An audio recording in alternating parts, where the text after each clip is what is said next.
লিখেছেন আল মাহমুদ। ফেব্রুয়ারির 21 তারিখ দুপুরবেলার অক্ট। বৃষ্টি নামে বৃষ্টি কোথায়, বরগটেরই রক্ত।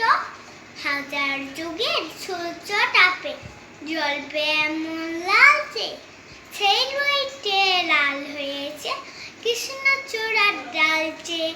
প্রভাত ফেরে মিছিল যাবে সরাও ফুলের বন্যা, পিছাদ গীতি গাইছে পটে টিটুমিরের কন্যা।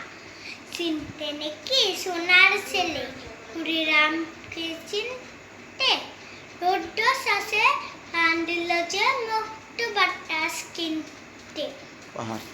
হাতুলের মরণ চুলাই সাপ দিল যে অগ্নি, ফেব্রুয়ারির ছকের বসন পড়ল তাই পৌনি। প্রভাত ফেরি আমায় নিবে সঙ্গে, বাংলা আমার বসন, আমি জন্মেছি বঙ্গে। সবাইকে ধন্যবাদ।